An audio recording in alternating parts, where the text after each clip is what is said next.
Hi guys, Mike here from MyKeyReviews. In this video I'm going to be showing you the Sena SC-HR-01 Handlebar Remote, which is compatible with the 20S, 10U and 10C systems. Now this retails for around £100, so it's quite expensive for an accessory. However, depending on how you feel when using your, let's just say 20S, you may think that this would be a good investment. Now, in general, the headsets such as the 20S are very easy to use when riding. It's more like certain situations that you really shouldn't be removing your hands off your handlebar. For instance, either as you're braking / slowing down, you could be at the traffic lights, and as you're accelerating, the last thing you want to do really is remove your hand to take a phone call. As much as you want to take that phone call, it's really not safe to do so. So this basically adds some extra safety and convenience when using your headset. So anyway, I'm just going to go through some of the features that it states on the box. So I'm just going to zoom in quickly. Okay, so first of all, easy installation by handlebar clamping. Okay, that's good. You do want something that's easily attachable and also removable. So we'll soon see how easy that is to actually do that. Also, glove-friendly joystick and buttons. Most people should be wearing gloves. I would highly recommend using gloves when riding a motorcycle. If you're not, then in my opinion you're very silly. Even if it's really hot, you can get summer gloves. So yeah, so basically you should be wearing gloves, and it's good that it's glove friendly, otherwise this would be a pretty useless product. Here it says a few months battery life, and if I just go down to specifications, it says here 3 months operating time. That's pretty incredible. There's a USB port for charging. That's pretty much standard for any device these days. And if we go further down, it's water resistance. Good. On a bike, you're very exposed to the weather, all kinds of weather, should I say. So yeah, that's another good thing. And the battery takes 2 hours to charge, which is pretty impressive considering it lasts for 3 months. Okay, so now let's get unboxing and see exactly what's inside.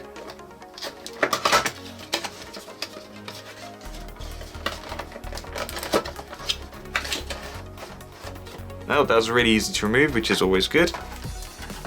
Okay, so at the very bottom, it looks like we have, the instruction manual. Comes in many different languages. Let me just take this off.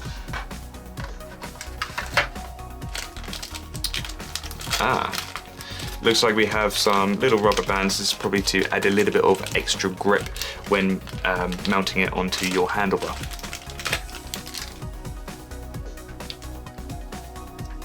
Yeah, they're quite stretchy. Okay, then we have this one is a micro USB cable to a standard USB connector. So this would be for the charging. You can connect it to a powered USB device, such as a USB outlet adapter. And then finally, we have the handlebar remote. And I tell you what, this actually feels really solid, so I'm very impressed by that. First impressions, definitely good. And it's actually quite thin. Once again, also a positive thing.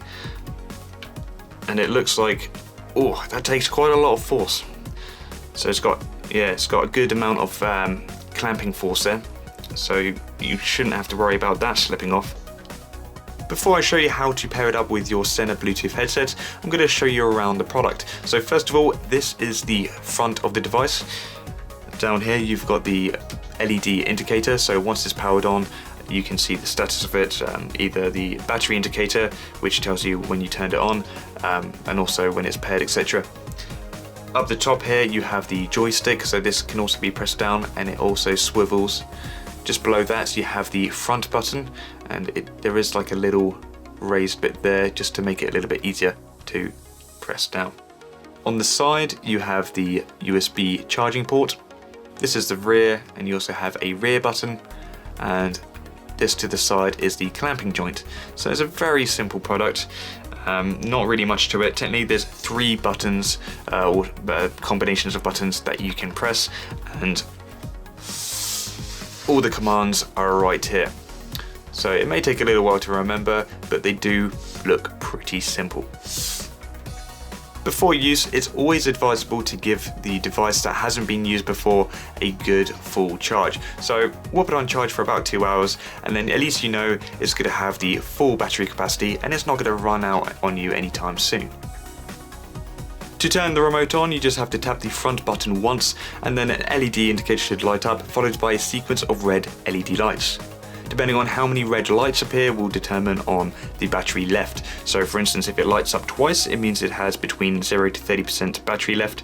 If it lights up 3 times, it'll be between 30 and 70%, and 4 times means it's between 70 and 100%. To turn this back off, all you have to do is hold the front button and the joystick down for 2 seconds.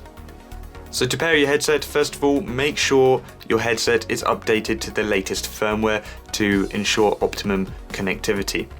Second of all, turn it on.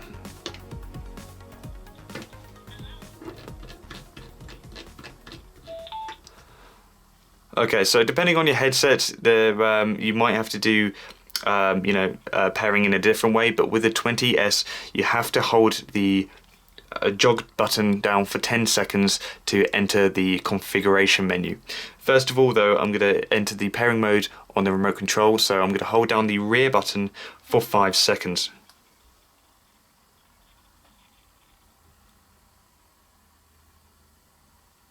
Okay, so now that's in pairing, I'm going to hold the jog button down for 10 seconds to enter the configuration menu.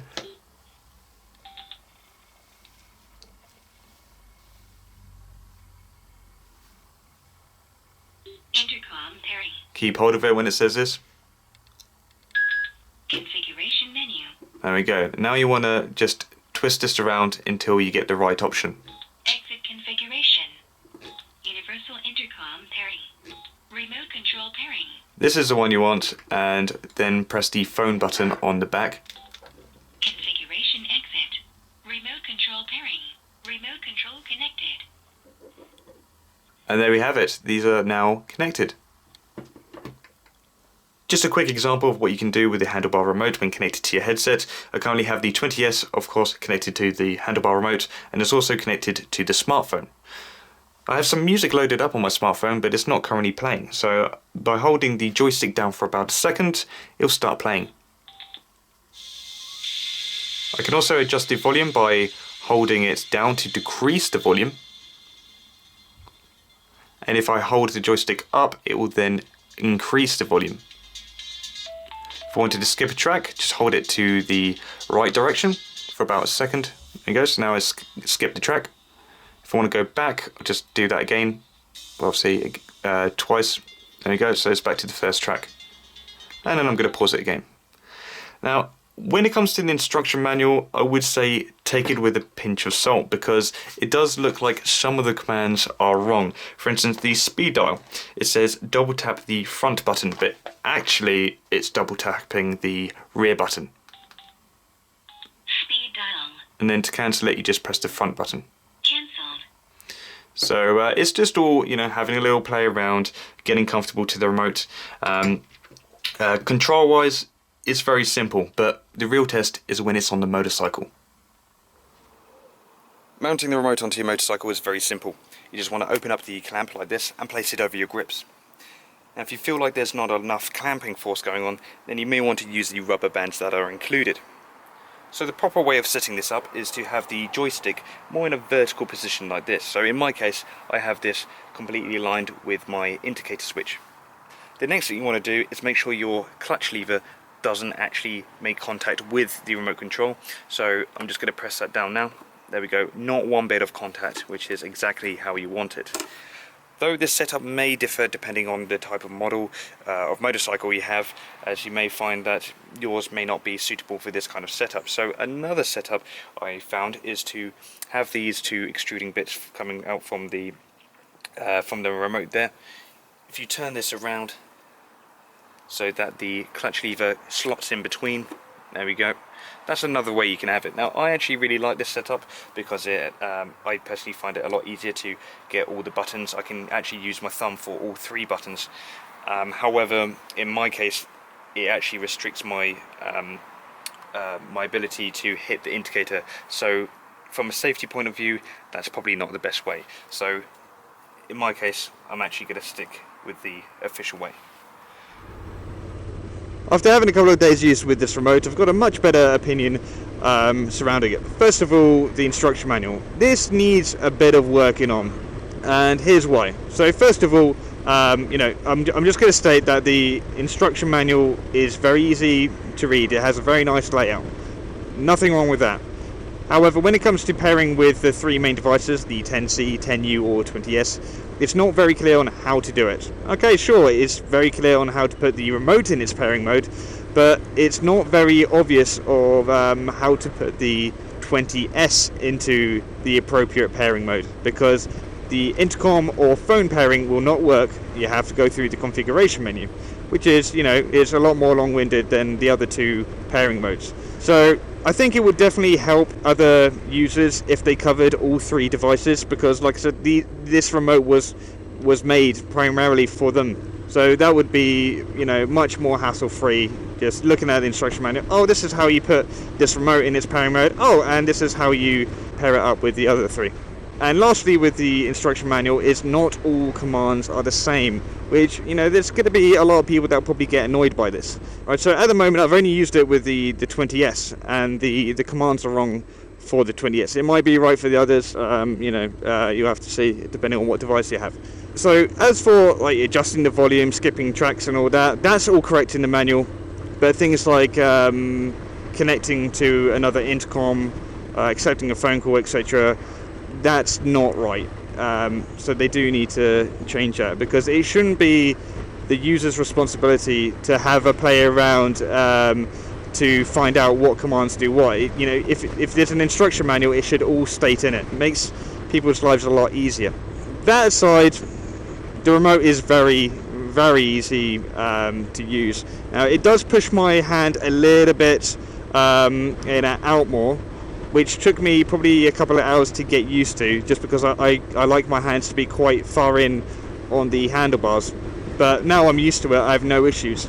Also, with this setup, everything's all accessible. All the buttons on my, like my indicator, my horn and all that, and my lights, all really easily accessible. And as for the controls, I can hit the joystick and the front button with my thumb, and the phone button I just have to reach around a little bit and hit with my index finger, but altogether very simple to use. So yeah, really, really glad about that. With my use, I primarily use it for listening to music, accepting phone calls, and also like if I'm riding with my friend, we'll connect to each other's intercom. So I know all the commands for that, and it's it works very well. The one thing I did run into a problem, and I don't know if this is a problem with, maybe with the use with the remote, or if it's to do with the 20S. However, when I double tap the rear button to go into speed dial mode, it won't seem to do anything. There's no button that I can press on the remote that will access either one of three speed dials, and for some reason, when I say speed dial 1 or 1, it just doesn't seem to connect properly. But I can tap the rear button to go through the voice dial, so it'll tell me to say a name, etc., and then it'll confirm. That works tremendously well. So there might be a few glitches, but that's the only one I've come across. But all in all, guys, this is a really good remote. I'm not sure how well it'll work on different types of bikes. I did try it on my friend's R6, but he does have custom levers. It was really not suitable for that setup, but that's not to say that it won't be for others. I think the most suitable bikes for this to be on would be more like street bikes and touring. I can imagine it being very good for that, because mine's a street bike and it works tremendously well. And that's pretty much it, guys. Hopefully this video has helped, and thank you for watching.